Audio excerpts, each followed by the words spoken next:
In this lesson, you will learn what you need to get started editing in Premiere Pro.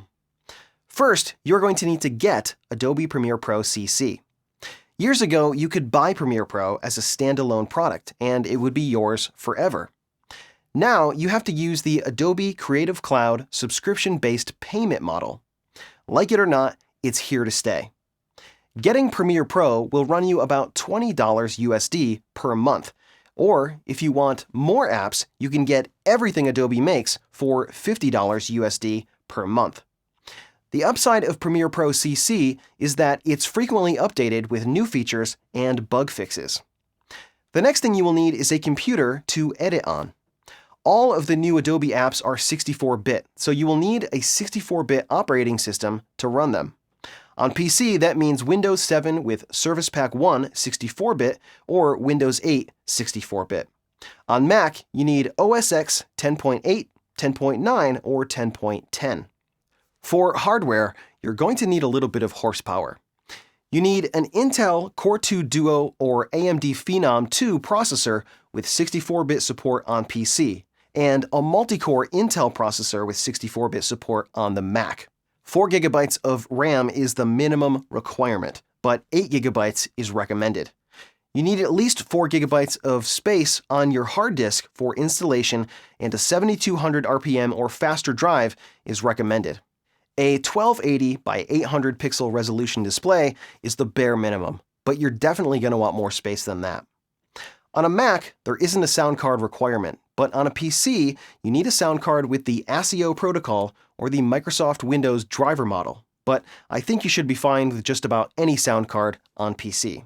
You also need QuickTime 7.6.6 software and an internet connection. The internet connection is required for registration and for the software to make sure that you have paid your monthly fee. I believe there is a 1-month grace period if something gets goofed up with your payment, but after that, the software stops working.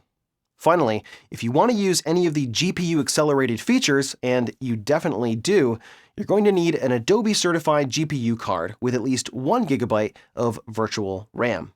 Those are the basic requirements to get you going, but you will probably want more firepower at your disposal.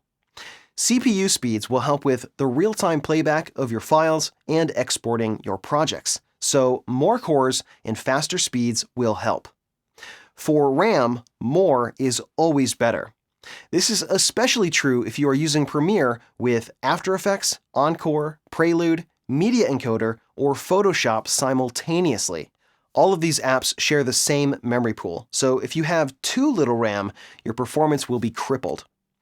If you want to use any of these apps at the same time, you probably want 16 GB of RAM at the minimum. In my main workstation, I have 24 GB of RAM, and in my backup workstation, I have 16. 3 years ago, when I built my main workstation, the Intel i970 6-core CPU and 24 GB of RAM was the most I could stuff into my computer without jumping up the cost by 3 or 4 times. It was the sweet spot for performance and price, so that's what I went with. 6 months later, this was a different story, but that's how these things work. If you need a system for right now, it doesn't really matter what's coming down the pipe in a few months. For hard drives, it's probably best to have at least 2. One for your operating system and apps, and the other to put your project files, media, preview files, and exports on. As you add additional drives, you can start moving things around to optimize your data flow. For example, if you had 3 drives, you might want to put your OS and apps on the first, media and project files on the second, and preview files, media cache, and exports on the third.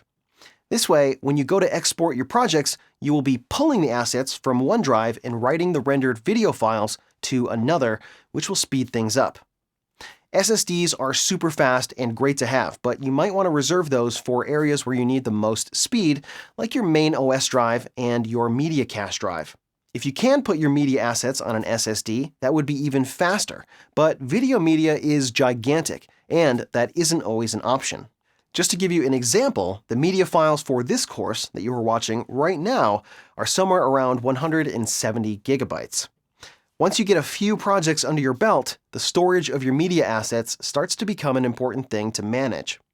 If you edit video long enough, you're going to have to start juggling projects from internal to external storage. But this can be as simple as using a hard drive dock and a bunch of drives.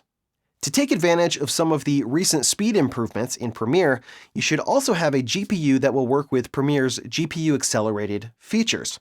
They have a list of approved cards which covers a lot of popular cards, but some cards that are not on the list will also work. For example, I have an NVIDIA 970 GTX, which isn't on the list, and it works just fine. Like I mentioned earlier, the basic monitor requirement is super low, and you will probably want to have at least one 1920 by 1080 or higher monitor. 2 or 3 monitors would be even better so that you can spread out your panels and have more space to work. You might also want to consider a monitor calibration tool as well. This is critical when you start doing color correction because you need to know that your monitor is showing you the proper colors, brightness, and contrast. A basic calibration device starts at around $100 USD, and if you have multiple monitors and you want them to match, look for a unit that has that feature as well.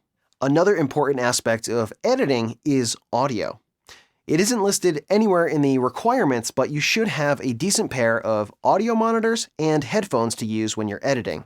Making changes to the audio will require a higher level of speaker quality than you will get with your computer speakers.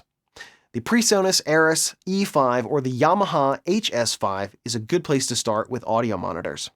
For headphones, you might want to check out the Sennheiser HD280 Pro, Sony MDR7506, or a super inexpensive option is the Monoprice 8323, which are shockingly good for the price. Whatever hardware you choose, I would recommend aiming for a little bit better than you think you might need. As cameras get better, you're going to need to deal with higher resolutions and higher bitrate codecs. These will put a lot more strain on your system, and a little extra firepower will go a long way to easing that transition. Now that you understand what you need to get started in Premiere Pro, you are ready to learn about file organization, which is coming up next.